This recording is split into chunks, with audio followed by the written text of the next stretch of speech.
নলবাৰীৰ মুকালমুৱাৰ শনিৰোডস্থিত ব্যক্তিগত খণ্ডৰ ইংৰাজী মাধ্যমৰ আগশাৰীৰ বিদ্যালয় চেণ্ট্ৰেল পাব্লিক স্কুলৰ অষ্টম বাৰ্ষিক অধিৱেশন দিনজোৰা কাৰ্যসূচীৰে অনুষ্ঠিত হ'ল এই অধিৱেশন।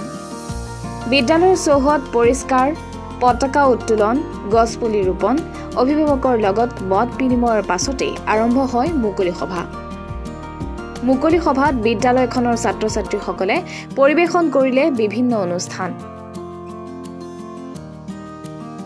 মুকলি সভাত নিৰ্দিষ্ট বক্তা হিচাপে উপস্থিত থাকে গুৱাহাটী উচ্চ ন্যায়ালয়ৰ অধিবক্তা খবিৰউদ্দিন আহমেদ। অঞ্চলটোৰ ভালেসংখ্যক বিশিষ্ট ব্যক্তি আৰু অভিভাৱকৰ লগতে অঞ্চলটোৰ ৰাইজ উপস্থিত থাকে এই অনুষ্ঠানত।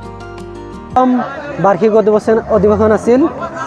আপোনালোকে জানে যে due to covid session continuously 2 বছৰ আমি অনুষ্ঠানটো পাতিব পৰা নাছিলোঁ।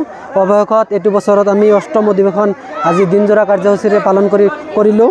আৰু এই দিনজোৰা কাৰ্যসূচীত আমাৰ এজেণ্ডা মতে আছিল প্ৰথমতে আছিল cleaning of the school premises, flag hoisting, তাৰপিছত প্লেণ্টেশ্যন প্ৰগ্ৰাম আছিল। তাৰ আটাইতকৈ দৰকাৰী কথা তাৰে মাজত আমাৰ আছিল পেৰেণ্টছ মিট, যিটো পেৰেণ্টছ মিটৰ আমি 11টা বজাত সমাপ্ত কৰিছিলোঁ। তাৰপিছত আমাৰ অ'পেন চিটিং 1টা বজাত আৰম্ভ হৈছিল। অ'পেন চিটিঙত আমাৰ চিফ গেষ্ট হিচাপে আছিল ৰফিউল হুছেইন বৰুৱা। তেখেতে অথৰ হয়, তেওঁ নলবাৰী হিষ্টৰী লিখিছে।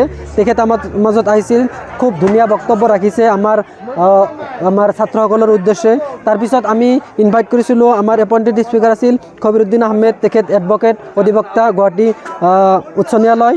তাৰপিছত আমাৰ আৰু এজন আছিল বিশিষ্ট অতিথি আজিজুল হক ডাঙৰীয়া, তেখেত ফাউণ্ডাৰ প্ৰিন্সিপাল আছিল আমাৰ অনুষ্ঠানৰ। আৰু এই অনুষ্ঠানত আৰু আমাৰ ডক্টৰ তবিউৰ ৰহমান, তেওঁ দৰংগীপাৰাৰ ছাব চেণ্টাৰৰ চিকিৎসক হয়, তেখেতেও উপস্থিত আছিল।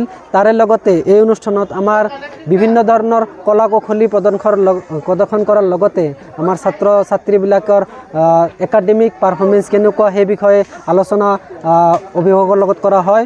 তাৰ লগতে তেওঁলোকৰ বিভিন্ন নৃত্য কৌশলী, ড্ৰামা এইবিলাক প্ৰদৰ্শন কৰা হয়। আৰু শেষত আমি গাৰ্জেনৰ অভিমত লৈ আমাৰ এই অনুষ্ঠান অতি সাফল্যমণ্ডিত হোৱা বুলি আমি জানো। স্কুলখন আমাৰ চেণ্ট্ৰেল পাব্লিক স্কুল, শনি ৰোড, কানবাৰী শনি ৰোডত অৱস্থিত। এখন হোষ্টেল ৰিচাইডিং স্কুল হয়।